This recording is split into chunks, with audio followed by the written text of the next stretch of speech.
मेढक के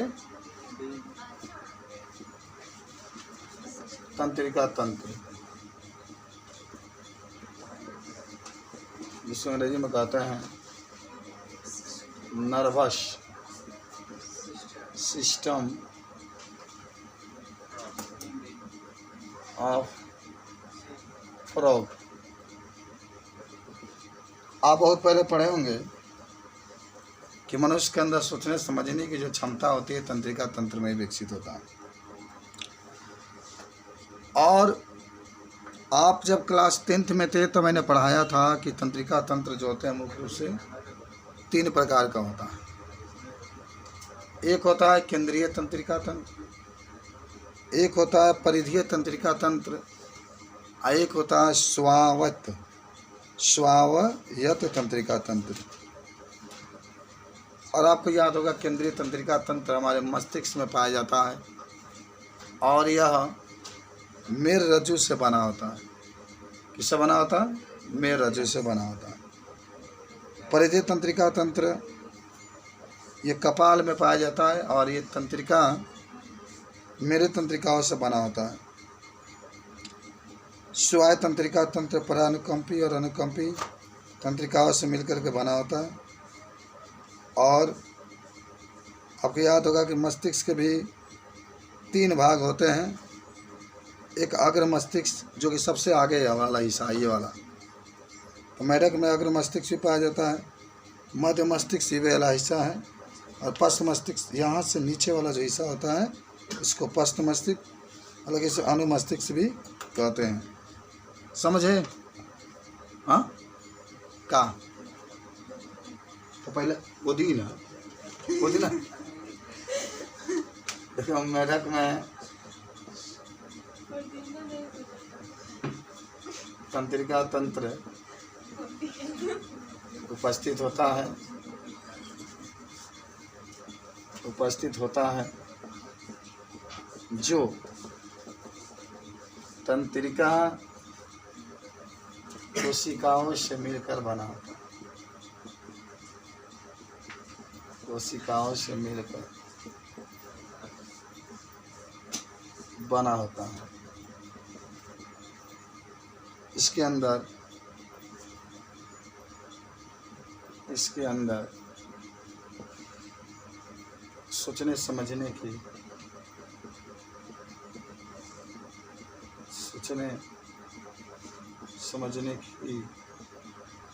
शक्ति पाई जाती है। सोचने समझने की शक्ति। और अब लिख सकते हैं तंत्रिका तंत्र के प्रकार, टाइप्स ऑफ नर्वस सिस्टम। पहला का होता है, याद करो, केंद्रीय तंत्रिका तंत्र। दूसरा परिधीय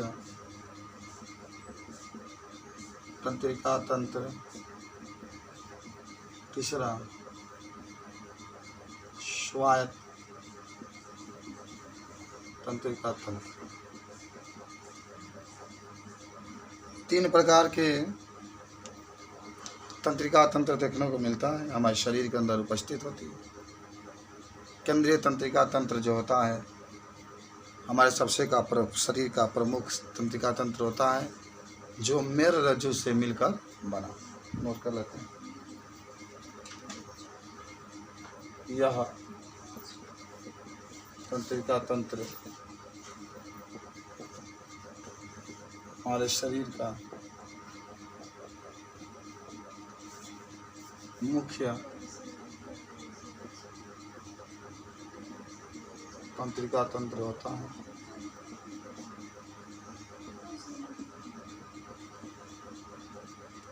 यह मेरुरज्जु से बना।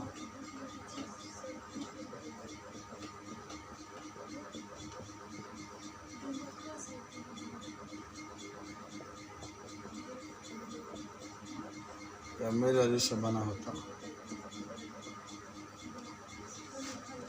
परिधीय तंत्रिका तंत्र इससे बना होता है, मेरु तंत्रिकाओं से मिलकर बना होता है। यह मेरु तंत्रिकाओं से मिलकर बना होता है।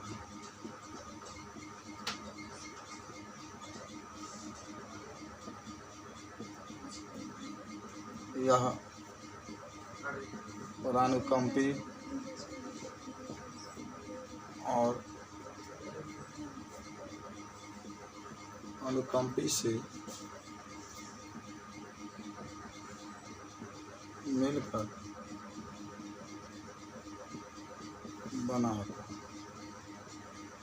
इस तरीके से आप तंत्रिका तंत्र के बारे में भी बता सकते हैं। बड़े विकसित होता है तंत्रिका तंत्र। लगभग जो मनुष्य के अंदर गुण पाया जाता है वह गुण मेढक के अंदर भी पाया जाता है, जिसे देख रहे हैं यहाँ पर आप। जरूर याद रखेंगे तंत्रिका तंत्र कितने होते हैं। तंत्रिका तंत्र 3 प्रकार के: केंद्रीय तंत्रिका तंत्र, परिधीय तंत्रिका तंत्र, स्वायत्त तंत्रिका तंत्र।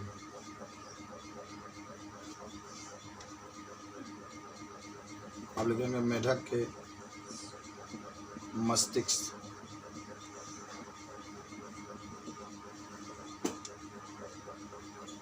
तो आप कह सकते हैं कि मेढक के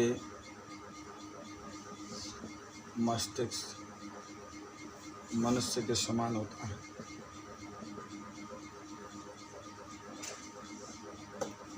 मनुष्य के समान होता है। इसके मस्तिष्क को मुख्य रूप से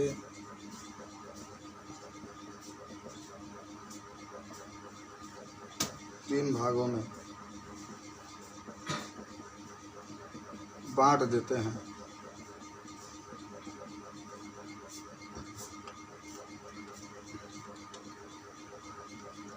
पहला होता है अग्र मस्तिष्क, दूसरा पश्च मस्तिष्क,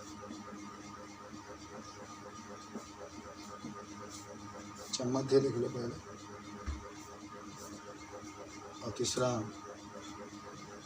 पश्च मस्तिष्क भी।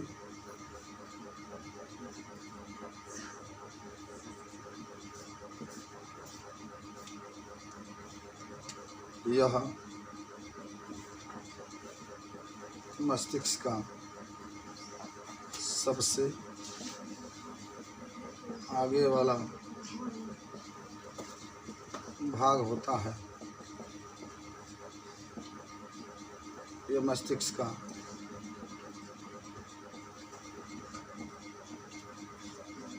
मध्य भाग होता है। यह पश्च भाग है।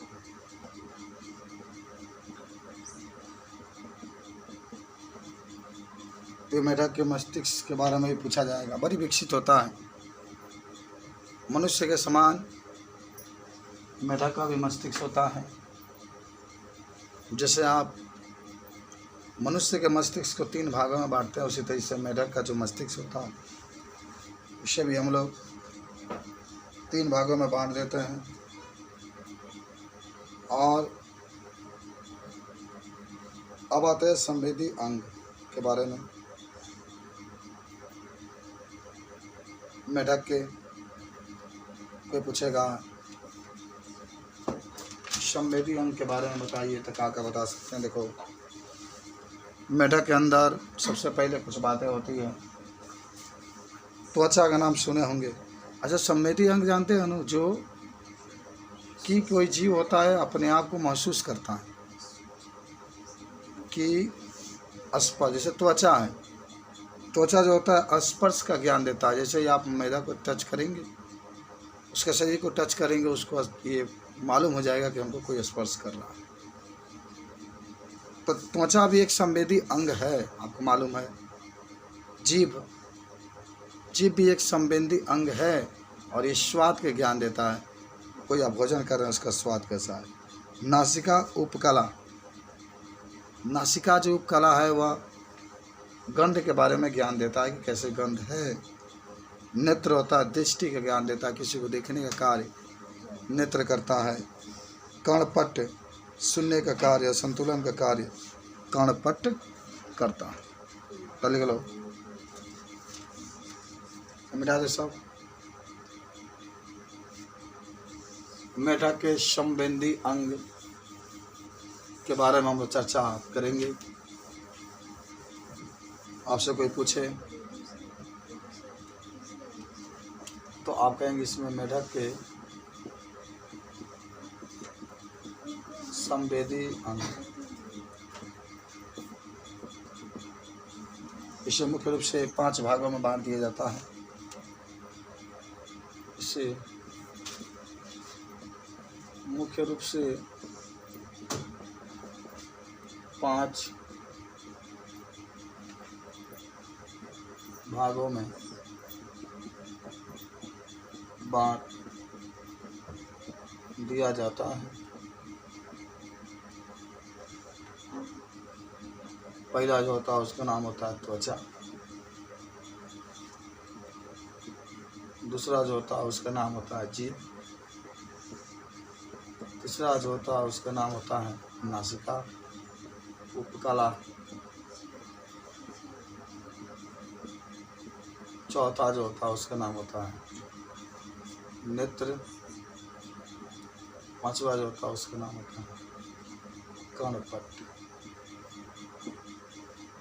त्वचा जो होता है यह स्पर्श ज्ञान को बताता है।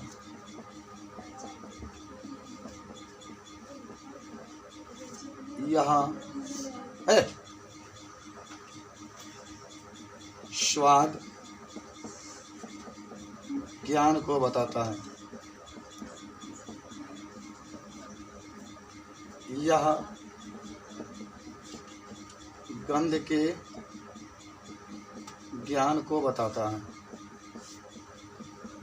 सुनते हो, देखते हो ना, कहते ये केला है तो ये नारियल है, तो ये केला है तो ये नारियल है, तो ये सेब है, तो ये रस है, तरह तरह की बातें आती है ना। किससे? कहते बकरी के, अब क्या लड़का करे सर जो बकरी की लेनी है ना, पहले जो छाना होता था बहुत बड़ा बड़ा होता था, लेकिन एक औरत कही कि छाना हमको इतना चाहिए जितना बड़ा बकरी का लेनी होता है, तो छाना को उतना बड़ा बना करके रखा गया। यह सही है, दृष्टि के ज्ञान को बताता है और यह सुनने और संतुलन के ज्ञान को बताता है। ये 5 संवेदी अंग है। छूने पर आपको महसूस होता है, गुदरान लगता है त्वचा के द्वारा ही। चुमा लेते तो जीभ को सड़ाते हैं, तो नहाया नहीं होता है तो नमकीन का नुस्खा ओठ लगता है, तो जीभ बताता है। लैटरिन है कि हलवा है, इसके बारे में आप नाक के द्वारा ही पता कर सकते हैं, महक करके। किसी को देखते हैं उसका प्रतिबिंब रेटिना पर बन गया और पित्त बिंदु पर बन गया तो बहुत सुंदर आपको दिखाई देता है। दिल चीर के देखते रहा नाम होता है, गीत गाने लगते हैं। कान चुचुड़ा देते हैं, संतुलन गड़बड़ा देता है। कर्णपट के बारे में पढ़ा, देखो ना, कभी कभी कान में पानी प्रवेश कर जाता है, आदमी को अजीब महसूस होता है, यहाँ में हिलाता रहता है, खूब संतुलन बिगड़ जाता है, शरीर हवा नहीं निकल पाता है। तो इस तरीके से मेढक के संवेदी अंग थे, 5 होते हैं, जिसको आप ज्ञान इंद्रिया भी कहते हैं। अब हमारी जो बातें होंगी मेढक के बारे में, जनन की बात होगी। आप याद करिए, मेढक में जो होता है लाल रंग का अथवा पीले रंग का एक जोड़ी वृषण पाया जाता है। नर की बात होगी, नर जनन की बात होगी, तो इसमें वृषण की बात अवश्य होगी, क्योंकि नर जनन का प्रमुख जो अंग होता है उसका नाम होता है वृषण। आप जानते होंगे वृषण का मुख्य कार्य होता है उसके अंदर शुक्राणुओं का निर्माण करना होता है। आप सभी लोग जानते होंगे वृषण के अंदर जो शुक्राणु बनते हैं उसके एक जगह से दूसरे जगह ले जाने के लिए कुछ नलिकाएं होती है। उन नलिकाओं को हम लोग शुक्र वाहिकाएँ कहते हैं। मादा जनन की बात करेंगे तो मादा में एक जोड़ी अंडाशय होती है जिसके अंदर अंडाणुओं का निर्माण होता है, और अंडवाहिनी के नाम सुने होंगे। अंडाशय से अनेक पतली झिल्लियाँ लगी होती है, नलिकाएं निकलती है, जिसे हम लोग अंडवाहिनी कहते हैं। पहले इसको लिख लेते हैं तब आगे बढ़ते हैं। पहले लिख लो, नर जननांग मेल रिप्रोडक्टिव सिस्टम। नर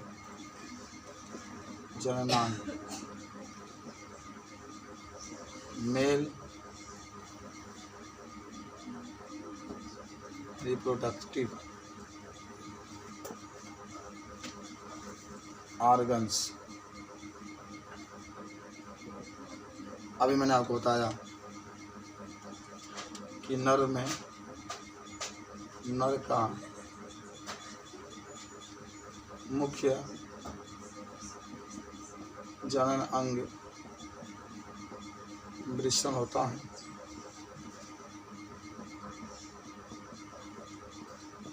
मेढक में एक जोड़ी वृषण पाया जाता है, जिनके अंदर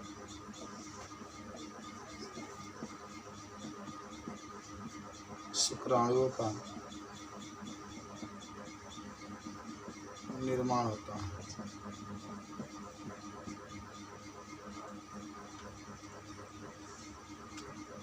उसके बाद से हेडिंग बना लेना शुक्र वाहिका।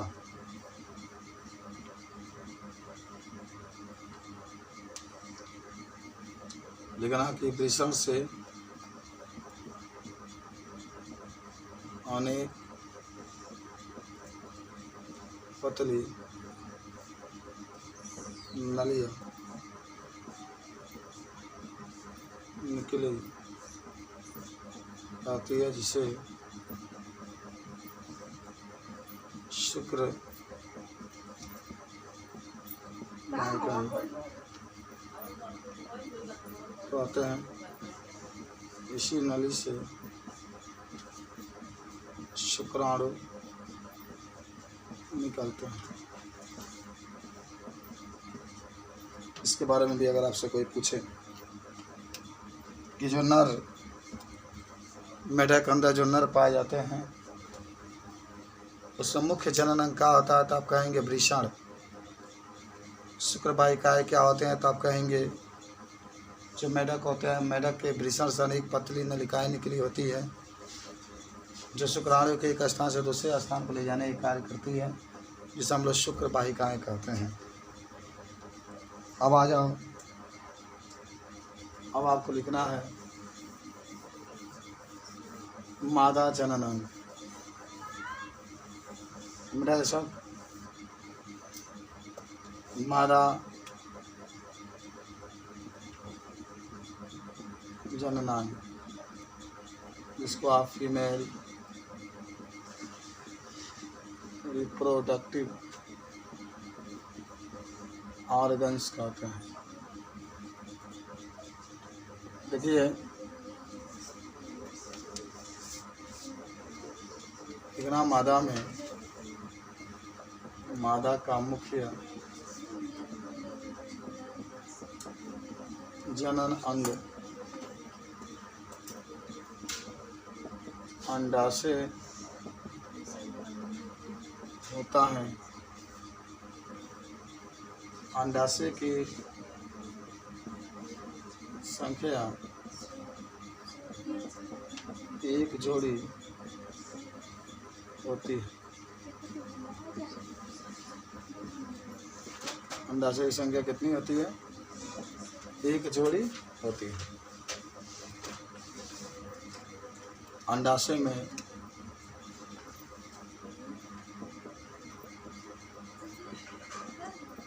अंडाणु का निर्माण होता है।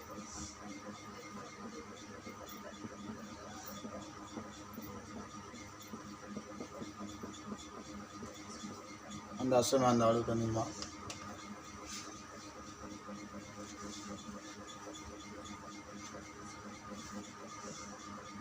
अंडवाहिनी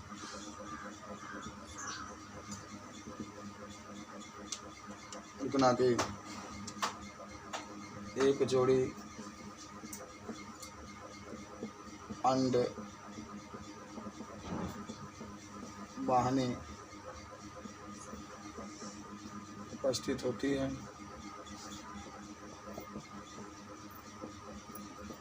जिससे अंडाणु निकलते हैं।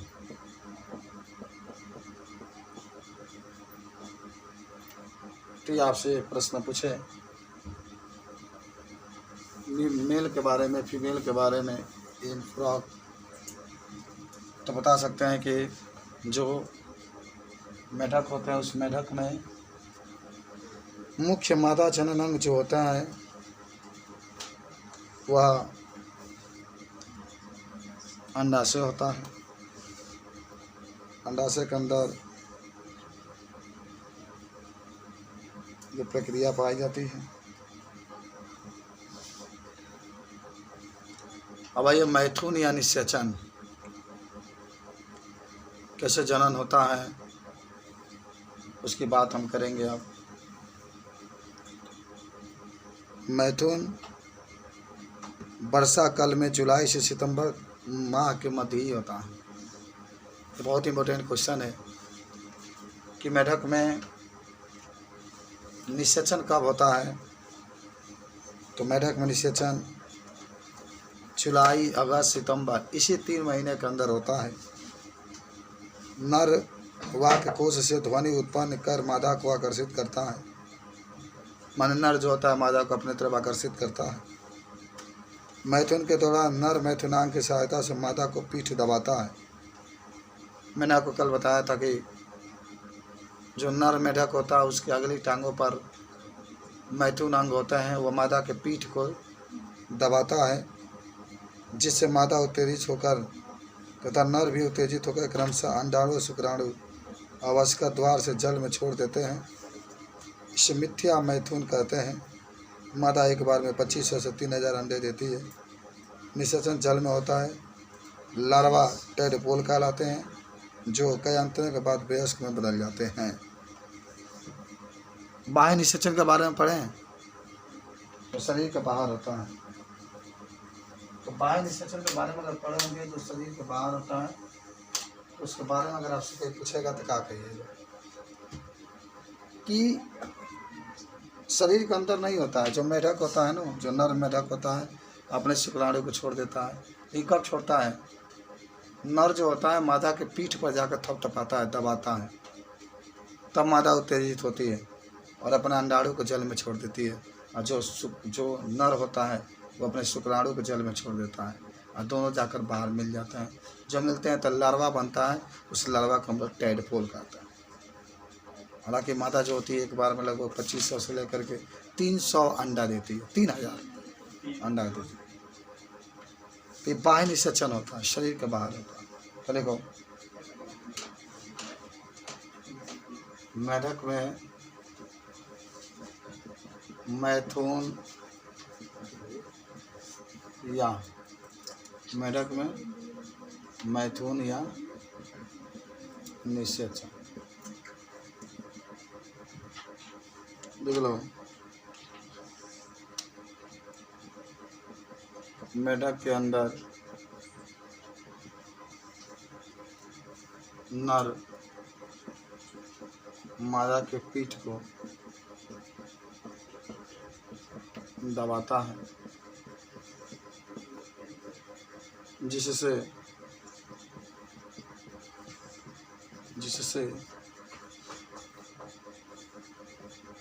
मादा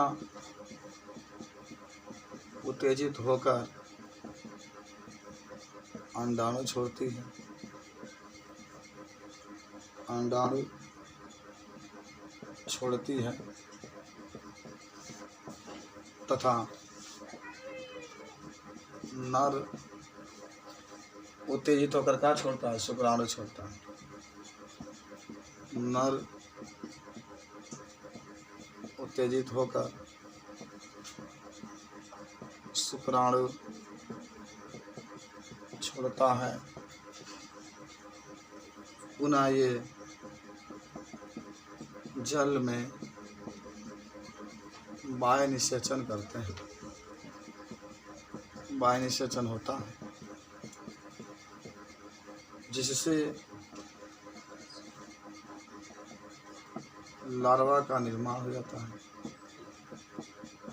लार्वा का निर्माण हो जाता है।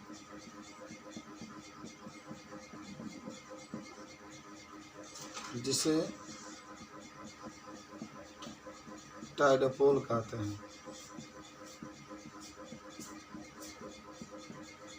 मादा मेढक एक बार में 3000 से 2500 अंडा देती है। कितना? 3000 से 2500 अंडा का देती है। तो आप याद रखेंगे कि जो मेढक होते हैं उसमें निषेचन का कार्य कौन करता है? नर जा करके किसके पीठ को थपथपाता है भाई? तो जा करके जो मादा होता है उसके पीठ को थपथपाता है, दबाता है, कहता है तैयार नहीं होगा, तैयार हो जाओ, मैं अपना शुक्राणु निकलने वाला हो, तुम भी अपना अंडाणु निकालो, नहीं निकालोगे तो मेरा शुक्राणु बेकार हो जाए, किससे जाकर मिलन करेगा। तो वो कहती है कि मैं चलो ठीक है, हम निकाल देते हैं। दोनों निकला करते हैं, दोनों जाकर जल में मिल जाते हैं। जल में जाते हैं, फिर आपस में मिलते हैं, मिलने के कारण जो होता है निर्माण होता है। तो इस तरीके से आप आज पूरा मेढक के बारे में आपने पढ़ा, कैसे जनन होता है, कैसे अपने लाइफ को बिताते हैं।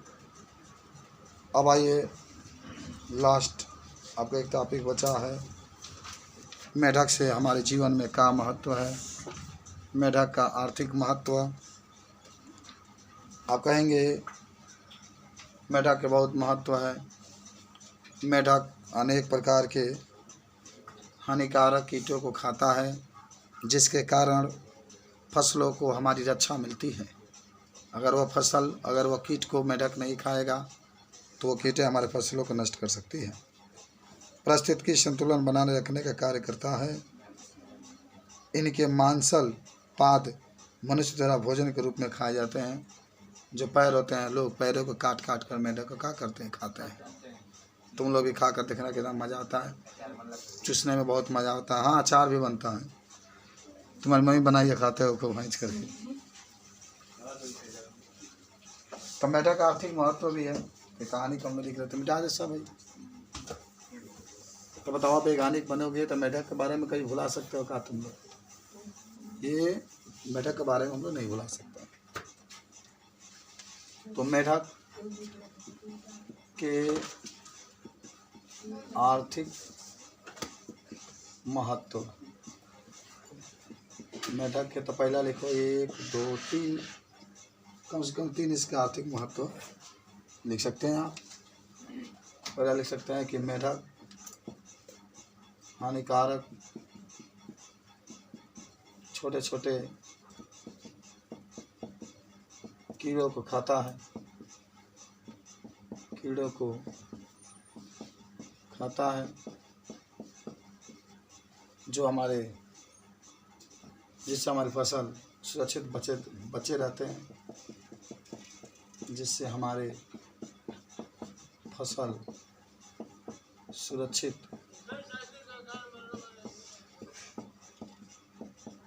बचे रहते हैं। दूसरा, यह पारिस्थितिकी संतुलन को बनाया रखता है। इस चौथा कह सकते हैं। तीसरा कि इसके मांसल पाद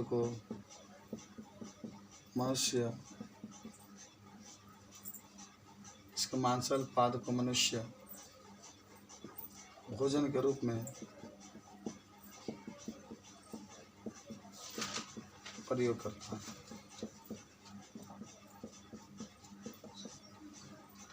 इस तरीके से आप मेढक के आर्थिक महत्व के बारे में भी बता सकते हैं, क्या होता है, इसके आपके लाइफ में कितना उपयोग है।